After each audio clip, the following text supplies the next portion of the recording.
Hello students, अब start करते हैं पीजीपीपी की illustration number 6। I hope 1 to 5 सबने कर ली। जिसने नहीं करी है डिस्क्रिप्शन बॉक्स में लिंक गिवन है, ठीक है। आज जो illustration number 6 ICAI study material. So mister A commenced operations of the business of setting up a warehouse and facility for storage of food grains, sugar and edible oil on 1st April 2023। Mister A ने क्या किया, अपने business start करा है, ware house की facility start करी है। एक तो फूड ग्रेन्स को स्टोर करने के लिए, शुगर को स्टोर करने के लिए और एडिबल ऑयल को। अब हमें यहाँ से ये तो क्लियर आउट हो गया कि फूड ग्रेन्स और शुगर ये कौन से बिजनेस होते हैं स्टूडेंट्स यहाँ पर हमारे पास, यानी कि स्पेसिफाइड बिजनेस की कैटेगरी है, ठीक है। पढ़ा हुआ है हम सब ने स्पेसिफाइड बिजनेस क्लास में। चलो, और एडिबल ऑयल यानी कि नॉर्मल बिजनेस। हमें यानी दो तरीके से कंप्यूटेशन करनी होगी, जो भी एक स्पेसिफाइड बिजनेस की और एक नॉर्मल बिजनेस की। ही incurred capital expenditure of rupees 80 lakh, 60 lakh and rupees 50 lakh respectively on purchase of land and building। इसलिए क्या किया, तीन कैटेगरीज है, ठीक है। The first category is of food grains, second है शुगर चीनी, और थर्ड है एडिबल ऑयल, ठीक है। अब इन्होंने कुछ कैपिटल एक्सपेंडिचर करा। कैसा कैपिटल एक्सपेंडिचर है, उसने यहाँ पर लैंड और बिल्डिंग परचेज करी है, ठीक है।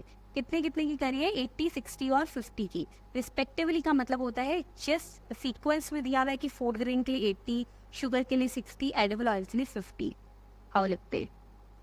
So capital expenditure, capital expenditure को ना क्लास में शॉर्ट फॉर्म को केपेक्स लिख रही हूँ, पेपर में पूरा लिख कर आना। क्या किया है उसने, land and building. Food grain के लिए 80 लाख की, शुगर के लिए तो उसने क्या किया है, जो उसकी स्टोरेज फैसिलिटी है 60 लाख की, उसने लैंड एंड बिल्डिंग परचेज करी है। और एडिबल ऑयल के लिए करी है 50 लाख की। ओके, चल यहाँ तक तो हमें क्लियर आउट हो गया। उसके बाद बात आती है, ये किया है for the period January 23 to March 23, यानी हाई वो प्रीवियस ईयर 23-24 में, और साथ ही साथ बुक्स ऑफ अकाउंट्स पे उसको कैपिटलाइज कर दिया। Cost of land included in the above figure is 50 lakh, 40 lakh and 30 lakh respectively. इसमें जो लैंड की कॉस्ट इंक्लूड है वो कितनी है, 50, 40 और 30। अब हमें पता है जब स्पेसिफाइड बिजनेस की डिडक्शन मिलती है सेक्शन 35 AD में, तो लैंड की नहीं मिलती। लैंड आपने परचेज किया उसकी डिडक्शन नहीं मिलेगी। और नॉर्मल बिजनेस यानी एडिबल ऑयल में जब डेप्रिसिएशन मिलेगा सेक्शन 32, अगेन लैंड पे कोई डेप्रिसिएशन नहीं मिलता। लिख लो यहाँ पर, इस लैंड और बिल्डिंग की वैल्यू में लैंड कितने की इंक्लूडेड है, 50, 40 and 30। 50 lakhs, 40 lakhs and 30 lakhs, ठीक है। तो पता चल गया कि 35 AD की जो डिडक्शन मिलेगी या सेक्शन 32 के लिए जो मिलेगी, लैंड एक्सक्लूड कर दो, यही एक्सक्लूड करके देख लो। 80 - 50 30,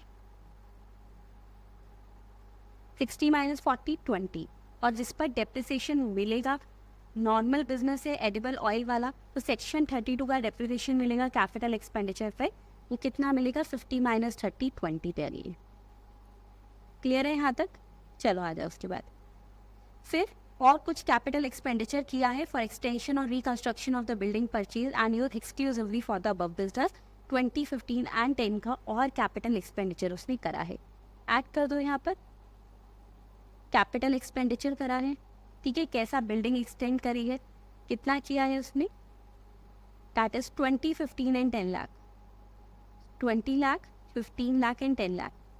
यहाँ से पता चल गया कि सेक्शन 35 AD की जो डिडक्शन मिलेगी कैपिटल एक्सपेंडिचर की, that will be 50 lakhs, 20 + 15 35 lakhs, और 20 + 10 इस 10 का क्या करना है, बिल्डिंग ही है ना, ऊपर भी बिल्डिंग है यहाँ पे बिल्डिंग है, लैंड से वैल्यू एक्सक्लूड हो गई, तो यानी जो डेप्रिसिएशन मिलेगा वो 30 lakhs पे मिलेगा, ठीक है। सेक्शन 32 में जो डेप्रिसिएशन मिलेगा that will be on amount of 30 lakhs। अब डेप्रिसिएशन के लिए रेट कंप्लीट लगेगा या 50%, वो देख लेते हैं। तो उसने सिर्फ प्रीवियस ईयर 23-24 बोला, कोई डेट नहीं दी, तो वी आर अज्यूमिंग स्टार्टिंग में ले लिया 180 डेज से ज़्यादा है तो कंप्लीट पर। चलो, compute the income under the head PGBP and the loss to be carry forward assuming कि Mr. A is exercising the option of shifting out of the default tax regime, वो shift out कर रहा है तो deductions claim करेगा, clear? और उसने सारी की सारी जो है कंडीशन वगैरह सेटिस्फाई कर दी है. फिर प्रॉफिट दिया हुआ इन बिजनेसेस से before claiming deduction under section 35 AD and section 34 16 lakh 14 lakh 31 lakh, ये है उसका प्रॉफिट. ओके, अब एक एक करके कंप्यूटेशन कर रही है. पहले मैं कंप्यूट कर रही हूँ क्या प्रॉफिट या क्या लॉस रहेगा for category of normal business. ठीक है, तो कंप्यूटेशन आप पूरा लिख लोगे. Computation of total income profit और loss for the edible oil business for assessment year 24-20. ठीक है, चलिए एक बार आ जाओ स्टूडेंट, यहाँ से देखो. अब पर्टिकुलर्स रुपीज इन लैक्स लिख लेंगे. That is for the normal business. Profit from business of setting up दिया हुआ है, कितना प्रॉफिट उसको हुआ है एडिबल ऑयल वाले से 31 लाख. साथ ही साथ डेप्रिसिएशन कितने पे मिलना है, कितने पे बताया मैंने 30 लाख पे. कैसे आया था, 50 में से लैंड की वैल्यू माइनस करी प्लस 10 लाख कैपिटल एक्सपेंडिचर, जो मैंने आपको यहाँ करके दिखाया. ये रहा, हियर इट इज 30 लाख. अच्छा, बिल्डिंग के केस में डेप्रिसिएशन रेट 10%, तो 30 लाख का 10% that is 3 lakh rupees. Okay, तो प्रॉफिट कितना आया स्टूडेंट 31 लाख जो गिवन है बुक में. इसमें से माइनस कर देंगे 3 lakh rupees depreciation, so balance 28 lakh जो है वो उसका income chargeable under the head PGBP है. यहाँ ये पॉइंट क्लियर है. अब आती है specified business that is under section 35 AD. And profit कितना दिया हुआ है देख लेते. प्रॉफिट उसने दिया हुआ है स्टूडेंट्स कि उसको जो प्रॉफिट हुआ है ना 16 लाख एंड 14 लाख, ये 31 लाख भी है कवर आउट ना, ये नॉर्मल बिजनेस का था. 16 लाख 14 लाख लिख लो. So here it is 16 lakh food grain, 14 lakh sugar, यानी टोटल आ गया 30 लाख. क्योंकि स्पेसिफाइड है तो टोटल करके लिख रहे हैं, वो भी इसलिए लिखते हैं, रीजन बता देती हूँ जी अगर लॉस आया तो कैरी फॉरवर्ड एक साथ जाएगा. ठीक है, अब इसमें से रिडक्शन देंगे हम अंडर सेक्शन 35 AD. कितनी आती है 100% of capital expenditure that is 50 lakh and 35 lakh.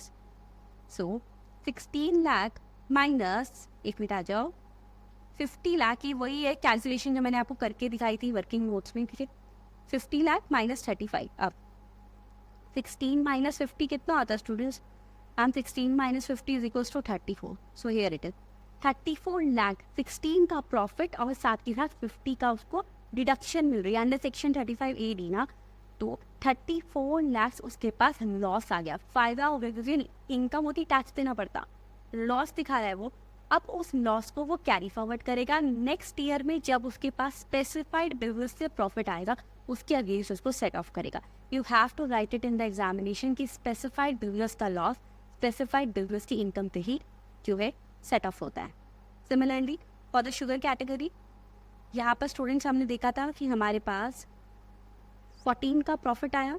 ठीक है, और टोटल 35 की डिडक्शन है. So 21 lakh 14 minus 35 21 lakh, that is the loss to be carry forward. Okay, here it is loss to be carry forward. तो टोटल 55 लाख का लॉस है जो हम कैरी फॉरवर्ड करेंगे. इसी के साथ ये क्वेश्चन भी हमारा कंप्लीट होता है. ये सभी नोट्स हैं जो मैंने आपको बताए हैं. नेक्स्ट पे आ जाओ.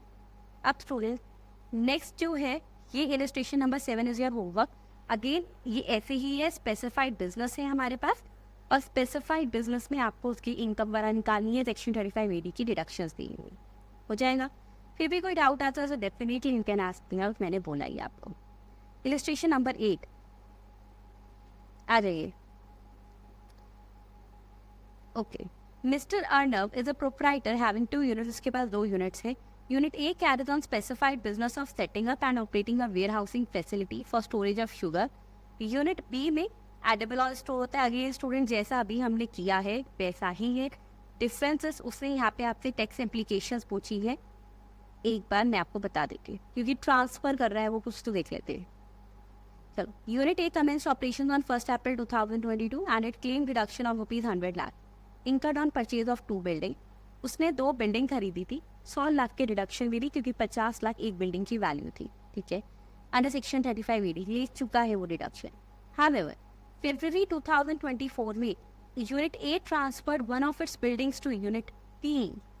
उसने अपनी एक बिल्डिंग यूनिट B, जिस यूनिट B में क्या काम चल रहा था, नॉन स्पेसिफाइड बिजनेस का, उसको ट्रांसफ़र कर दिया है, आपको बता रहा है कि क्या टैक्स इम्प्लीकेशंस रहेंगे। देखो स्टूडेंट्स, क्या रहता है यहाँ पर हमारे पास, ध्यान से समझना, क्वेश्चन इंपॉर्टेंट है। अब देखो स्टूडेंट्स, मैंने आपको क्लास में करवाया था कि सेक्शन 35AD की क्या कंडीशन होती है कि जो भी असेट जिसके लिए उसने 35AD में डिडक्शन क्लेम करी है, अगर उसको 8 साल से पहले वो बिना किसी स्पेसिफाइड बिजनेस के काम के किसी और अदर वर्क में यूज़ करेगा, तो हमने क्या बात पढ़ी थी, पहला तो कि मैम उसमें क्या होगा, सेक्शन 35AD सबसेक्शन 7B उसने ये बोला कि उस केस में मान लो उसने जब असेट खरीदी थी, जब उसको डिडक्शन मिली थी, ठीक है। अब डिडक्शन जैसे इसी क्वेश्चन में ले लेते हैं एक बार, आ जाओ, इस क्वेश्चन से और अच्छे से समझ आ जाएगा। मैं उसने कमेंस किए थे ऑपरेशन ऑन 1 अप्रैल 2022 और क्लेम डिडक्शन करी 50 लाख की, जो बिल्डिंग उसने ट्रांसफर करी। टोटल 100 लाख की बिल्डिंग थी, एक बिल्डिंग ट्रांसफर करी,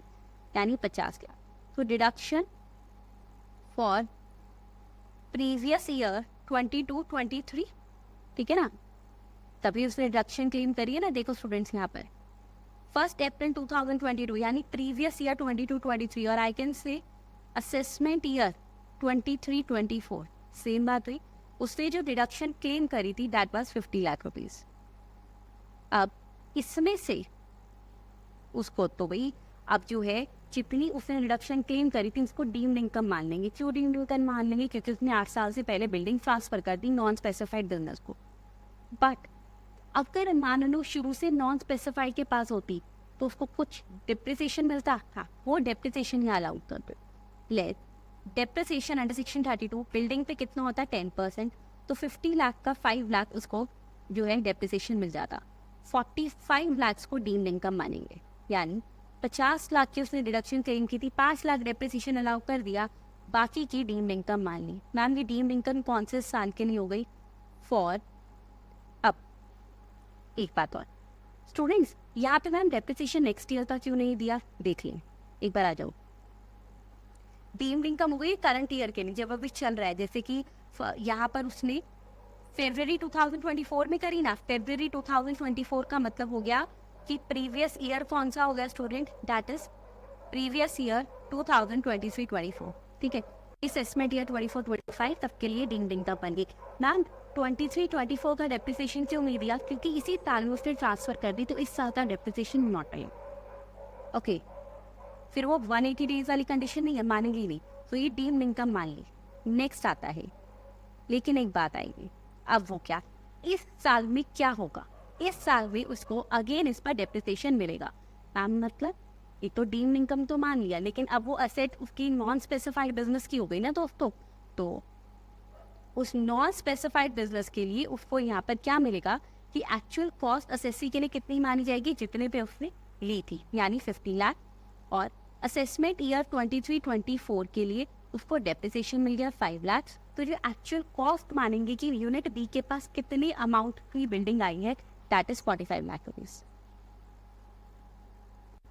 अब देखो बात आती है कि ये तो पता चल गया कि डीम्ड इनकम आ गई 45 लाख की। नाउ एंड जो मिस्टर अर्नव है, अब उसके लिए असेट की कॉस्ट कितनी रहेगी? अरे असेट की कॉस्ट क्या रहेगी?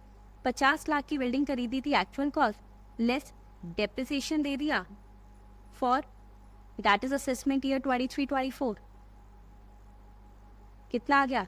5 लाख रुपीज का। यानी जितने हम मानेंगे कि असेट ट्रांसफर होकर कितने अमाउंट की असेट उसके पास आई है, 45 लाख। टैक्स इम्प्लीकेशन पूछे थे, कुछ नहीं पूछा दोबारा कितना डेप्रिसिएशन है, कुछ नहीं। टैक्स इम्प्लीकेशंस दो रहते हैं ऐसे केसेस में जब स्पेसिफाइड बिजनेस की असेट को 8 साल से पहले नॉन स्पेसिफाइड पे ट्रांसफर करोगे। पहला जो डिडक्शन थी डीम्ड इनकम हो जाएगी after allowing the depreciation. Second ये बताना है कि एक्चुअल कॉस्ट कितनी आई यूनिट बी के लिए। क्लियर? ये आ गई। So in respect of building in its unit B जहाँ ट्रांसफर हुई है 45 लाख। बस दो टैक्स इम्प्लीकेशन बताने हैं, इसके अलावा प्लीज दिमाग मत चलाना वरना क्वेश्चन गलत हो जाएगा। चलो, जैसा मैंने आपको बताया था पीजीबीपी का हमारा 5 डेज शॉर्ट चलने वाला है, जैसे 5 क्वेश्चन डेली करेंगे हम। तो ये था हमारा क्वेश्चन, उसके बाद अब करते हैं कि 5 क्वेश्चन ऑलरेडी प्रीवियस सेशन में है, 6, 7 हम कर चुके हैं, 8 भी हो गया। अब आ जाओ 9 पर। अच्छा, एक बार मुझे मैसेज करके प्लीज बताओ कि क्लास कैसी लग रही है आपको। इलस्ट्रेशन नंबर 9 पर आ जाओ students. Delta limited credited the following amounts to the account of resident pays in the month of March 2024. Delta limited ने क्या किया, ये कुछ amount credited the following amount, मतलब उनको दिए है। क्रेडिटेड का मतलब होता है कि उनके अकाउंट पे ये पैसा डाला है, ठीक है, without deduction of tax at source. उसने टीडीएस का प्रोविजन अप्लाई नहीं करा। What would be the consequence of non deduction of tax at source by delta limited on these amounts during the financial year 23-24, assuming that the resident pays in all the cases mentioned below have not paid the tax. Delta limited ने amount डाल दिया, ठीक है, tax deduct करना भूल गया, ऊपर से जो रेजिडेंट पे है जिनके में अमाउंट आया वो भी टैक्स नहीं भर रहे। आपको बताना है क्या कॉन्सिक्वेंस होगा इस केसेस में। पहला तो उसने सैलरी दी है अपने एम्प्लॉय को, मिस्टर एक्स को, क्रेडिटेड एंड पेड इन मार्च 2024 12 लाख, और डायरेक्टर की रेम्यूनरेशन दी है अगेन मार्च 2024 में क्रेडिट किया, बट पे किया अप्रैल में 28,000 की पूरी। और आंसर चेंज अगर डेल्टा लिमिटेड ने डायरेक्टर रेम्यूनरेशन पे जो है टैक्स वगैरह डिडक्ट कर लिया बाद में। देखते पहले फर्स्ट पार्ट का आंसर। देखो पहले तो स्टूडेंट्स, जब भी कोई भी पर्सन है अगर वो टैक्स डिडक्ट करना भूल जाता है, that is non deduction of tax at source, तो जो फर्स्ट कॉन्सिक्वेंस रहता है वो ये कि अब वो अपनी बिजनेस इनकम में से उतनी अमाउंट की डिडक्शन क्लेम नहीं कर सकता। मतलब जैसे उसने सैलरी दी है, टीडीएस का प्रोविजन नहीं लगाया, टैक्स नहीं डिडक्ट किया, तो सैलरी दे तो दी है, टैक्स से तो डिडक्ट नहीं किया, बट स्टिल वो सैलरी की डिडक्शन पीजीबीपी में क्लेम नहीं कर पाएगा। पहला क्लियर। सो देखो therefore non deduction of tax at source और any sum paid by way of salary जिस पे टैक्स डिडक्टेबल है अंडर सेक्शन 192, ठीक है, या फिर बात करें डायरेक्टर रेम्यूनरेशन की, professional fee 194 J. I hope सबको सेक्शंस याद हो गए टीडीएस के, ठीक है। अब उस पे स्टूडेंट डिसअलाउंस लग जाएगी। अच्छा मैम वो डिसअलाउंस कितनी रेट पे लगती है, 30% पे, clear. Where as in case of salary tax has to be deducted under section 192 at the time of payment. चलो एक काम करते हैं, पहले मैं आपको इसको सिंपल लैंग्वेज में समझा देती, उसके बाद यहाँ से करते हैं। स्टूडेंट मैंने आपको पढ़ाया था सेक्शन 192 में टीडीएस वाले चैप्टर में, ठीक है, कब उसको टैक्स डिडक्ट करना होता है at source ma'am, eight the time of paying salary, eight the time of payment of salary, ठीक है। अच्छा सेक्शन 194 जे में हमने क्या पढ़ा था student, advance tax TDS TCS वाले चैप्टर में क्लास में, कि at the time of credit of amount to the account of the payee और at the time of payment whichever is earlier, जो भी डेट पहले आएगी इसको तब टैक्स डिडक्ट करना था। अब वो ये कह रहा है, एक बार आ जाओ, कि सैलरी कब पे करी है उसने, क्रेडिटेड एंड पेड, हमें सिर्फ पेड से मतलब था, हमें क्रेडिट से यहाँ मतलब ही नहीं है। मार्च 2024 में 12 लाख की, यानी उसको मार्च 2024 में जब सैलरी दी उस पर उस टाइम पे टैक्स डिडक्ट करना चाहिए था, जो नहीं करा। क्लियर। तो मार्च 2024 में कैन आई से असेसमेंट ईयर 2024-25, एम आई राइट, ठीक है, और प्रीवियस ईयर 23-24 आ गया, ठीक है। तो स्टूडेंट इस केस में असेसमेंट ईयर 24-25 या प्रीवियस ईयर 23-24 में उसको एक डिसअलाउंस लगेगी। उसने 12 लाख की जो सैलरी दी है उसका 30% जो है वो अपने बिजनेस से क्लेम नहीं कर पाएगा, ठीक है। सो 12 लाख का 30% that is 3,60,000 under section 40 subsection A clause number I है। इतना नहीं याद हो तो सेक्शन 40 याद रख लेना। नेक्स्ट बात आती है प्रोफेशनल फी की। प्रोफेशनल फी यानी director remuneration at the time of credit और payment whichever is earlier, ये पॉइंट ध्यान रखना। अब आ जाओ, उसने कहा डायरेक्टर रेम्यूनरेशन क्रेडिट हुई है मार्च 24 में बट पे हुई है अप्रैल में। अब कई स्टूडेंट्स यहाँ गलती कर देंगे, मैम अप्रैल 24 में पे हुई है, तो अप्रैल 24 यानी प्रीवियस ईयर 24-25, असेसमेंट ईयर 25-26, उसको उस टाइम पर जाकर टैक्स डिडक्ट करना था, बट हम तो कंपटीशन कर रहे हैं हमारे इस ईयर के लिए, तो यहाँ कुछ नहीं। क्रेडिट कब हुआ, मार्च 24 में। मार्च 24 लाई करता है असेसमेंट ईयर 24-25 में। इसी साल, क्योंकि क्रेडिट टाइम पहले है तो इसी साल उसको क्या करना था, टैक्स डिडक्ट करना था, जो नहीं करा। तो 28,000 का 30% कैलकुलेट करो, 8400, ठीक है, 8400 विल बी डिसअलाउड।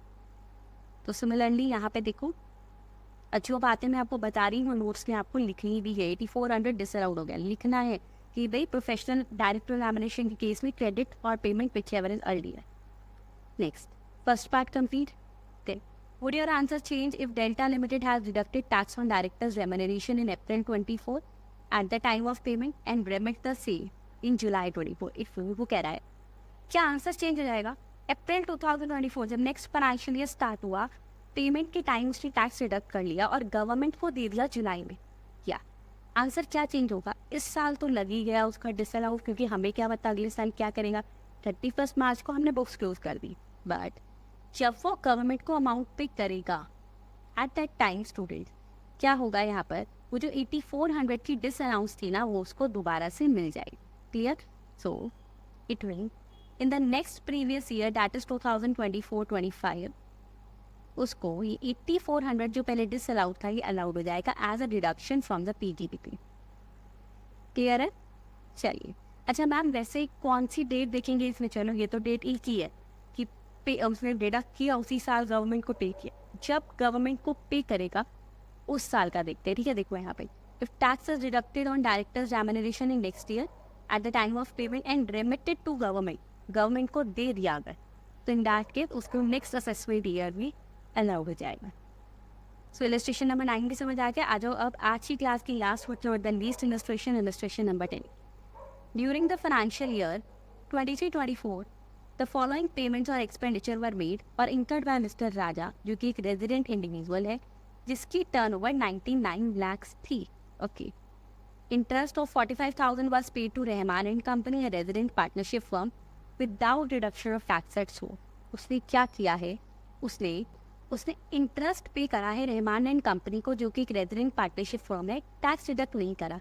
अब देखो मैंने आपको बताया था कि स्टूडेंट्स इन दिस केस जब वो कोई इंटरेस्ट पे कर रहा होता है, ठीक है, तो सिर्फ तभी वो टैक्स डिडक्शन के लिए लाइबल होता है अगर प्रीवियस ईयर में उसकी जो टर्नओवर थी वो that was liable to audit, it mean 1 crore से एक्सीड थी। लेकिन इसकी तो 99 लाख थी, तो इस पर वैसे भी टैक्स डिडक्शन एट सोर्स का प्रोविजन इंटरेस्ट के केस में लगता ही नहीं है, तो कोई डिसअलाउंस नहीं लगेगी, पूरा एक्सपेंडिचर अलाउड होगा। अगर डिसअलाउंस लगती तो 30% डिसअलाउ होता 45,000 का, बट यहाँ ऐसा नहीं है। द रीजन भी उस पर ऑब्लिगेशन ही नहीं था TDS का। 10 lakh was paid as salary to a resident individual without deduction of tax at home. Next is for the salary case। अब देखो स्टूडेंट, पहला केस तो आ गया हमारे पास सेक्शन 194A में इंटरेस्ट वाला, बट ये आ रहा है 192 में। और क्या 192 में ऐसी कुछ था कि अगर वो लाइबल टू ऑडिट होगा, टैक्स ऑडिट 1 करोड़ से ज़्यादा वाला मतलब होगा, तो ही उसको टैक्स डिडक्ट करना नहीं है, तो हर किसी को करना था। तो क्योंकि उसने नहीं करा तो डिस अलाउंस लग जाएगी अगेन अंडर सेक्शन 40। और in this case student 10 lakh का 30% shall be disallow, that is 3 lakh rupees का जो एक्सपेंडिचर है वो डिसअलाउ हो जाएगा उसके प्रॉफिट के लिए। Commission of rupees 16,000 was paid to Mr. Vidyasagar, a resident, on 2nd July 2023 without deduction of tax at so। Next, commission का सेक्शन कौन सा है? जल्दी से बताओ मुझे। बताया सभी? चलो, सेक्शन 194H मैंने बताया था, कमीशन वाला H, ठीक है। अब स्टूडेंट इसके केस में क्या पढ़ाया था मैंने आपको कि अगर कोई person as per section 194H अगर वो दूसरे पर्सन को कमीशन दे रहा है इन एक्सेस ऑफ रुपीज़ 15,000, ठीक है, 15,000 से ज़्यादा, प्लस टर्नओवर जो है उसका प्रीवियस ईयर में 1 करोड़ से ज़्यादा था, तो उस पर TDS का प्रोविजन लगता है। लेकिन 15,000 से ज़्यादा की कमीशन है, डेट इज़ राइट 16,000 है, but turnover is 99 lakh, that is less than even 1 crore ना।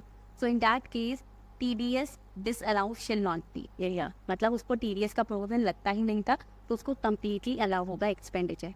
हो गया स्टूडेंट्स, ये भी हमारे पास। इसी के साथ आज की क्लास हमारी यहाँ पे होती ओवर। आई होप सबको बहुत अच्छे से समझ आया होगा। नेक्स्ट क्लास में हम करेंगे इसके नेक्स्ट 5 क्वेश्चंस, और मुझे फटाफट से बता देना इसके बाद कौन सा चैप्टर भी स्टार्ट करना है, ठीक है। क्लास अच्छी लगी तो प्लीज़ प्लीज़ प्लीज़ मैसेज करके ज़रूर बताना। Thank you, have a nice day.